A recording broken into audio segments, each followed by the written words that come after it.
Yeah, what up, y'all? Speak to Weaver from the Drop a Gem Show, the most infamous hip hop and boxing podcast on the planet. Yo, real quick, before this video drops, I just want to let y'all know we need y'all to subscribe, hit the like button, and hit the bell icon. Subscribe because you want to know what's going on with the channel and be part of the Drop a Gem family. The bell icon notifies you immediately when we have a video dropping, and we drop several a week. And also hit the like button because it increases the visibility of the show. So we thank y'all for your support. Again, hit the subscribe, like, bell icon, and we'll catch you on the next video. Peace. Yeah, that's Amazing. incredible. I mean, you were talking about like seeing this shock and like how big he was, once he passed away. Right. Talk about the shock of like seeing that, like being like the son of this rap royalty, having a house and then having to go through the trials and tribulations of like moving to a shelter and then place to place.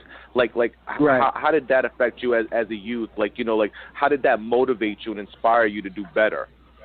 Right. I think consciously I wasn't realizing the effects of it, but I think these things sort of happen subconsciously because while you're going through life, you know what I'm saying. And my father did teach us how to deal with things and how to thug it out. You know what I'm saying, like while he was alive, despite that he passed when I was young. So, dealing with these things like it definitely like I thugged it out. I wasn't trying to dwell, but it taught me it taught me the importance of actual connections with people, and it taught me what the value, where the value really lies in life, whether it be family or whether it be love. Like, 'cause I had happiness.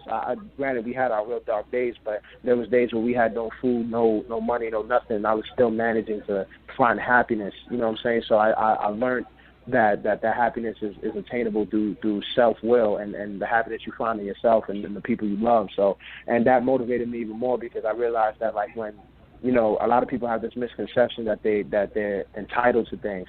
Like having everything ripped away from us, it allowed me to realize that the things that I need to get is the things that I earn. You know what I'm saying? Like I'm not supposed to have anything unless I earn it. So with that mentality moving forward, like I've been working since I was, even before music, I've been working since I was 11 years old, and I bought my own first phone. I bought all my own clothes, and like since I was 10 and upward, like I bought all my own things, and I knew the value of a dollar. I knew the value of dedicating your time to something, and that's why as soon as I graduated from high school, I knew I needed to do something that I love because there's no amount of time that's worth my misery, no matter how much money. So I knew I loved music, and that's something that I wanted to do. So it really motivated me to follow my dreams and to do what I love and to fill my life with happiness because material possessions isn't what does that. So it definitely gave me perspective. You know what I'm saying? And it humbled me and it made me the person I am today. And now I can speak about these things and put it in my music and I'm the man I am today, and I'm proud of the man I am, and I'm proud of the man I'm going to be, and it's all because I went through that. So it was a blessing. Yeah. That's dope. Wow. Yeah. Oh, thanks, man. I appreciate that. It's love. Indeed. It's love. What's crazy? It's like I'm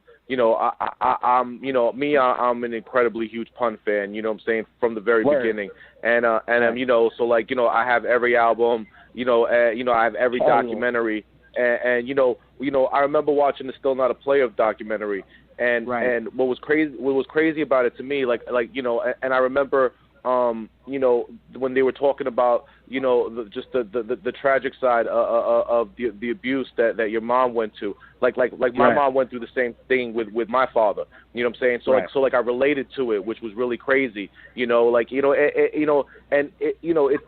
things that people go through. It's crazy. Like people always idolize and worship and put people on pedestals because of a certain talent or whatever. But then not realize that these are just human beings dealing with their own demons. Exactly. Sometimes they deal with it in a way that you don't anticipate, or they don't anticipate either, because they're in that moment, which is unfortunate, but you go through it.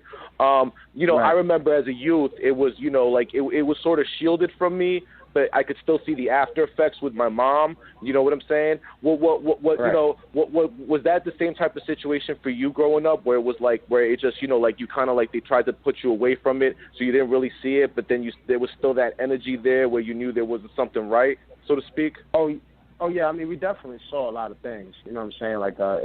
We were very perceptive children, and plus, the abuse was not just allocated towards her, but we all got the tail end of it. So we knew what was going on, and so I definitely see the effects of it, and even subconsciously in us, like I'm heavily, naturally, like I don't even try to be. It's just I'm heavily against domestic violence, and I know that that's a product of my my upbringing. You know what I'm saying? Like, and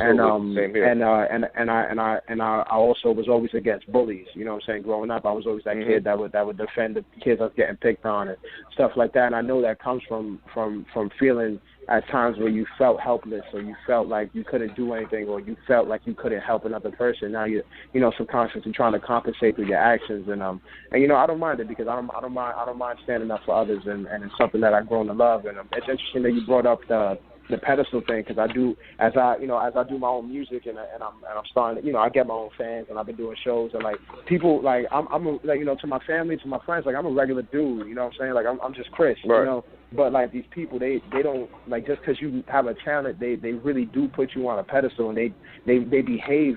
They treat you like you're not really a person. Like they do things that they wouldn't do to a normal person, but they do it to you. You know what I'm saying? Not realizing that you still see yourself as a normal person. So, but some people let it get to them, and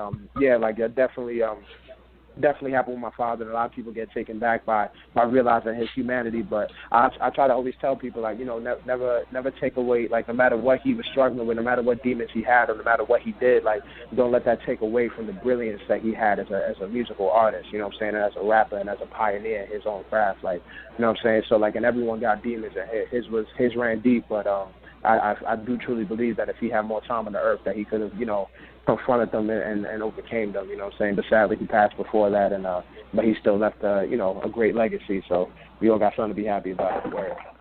Absolutely.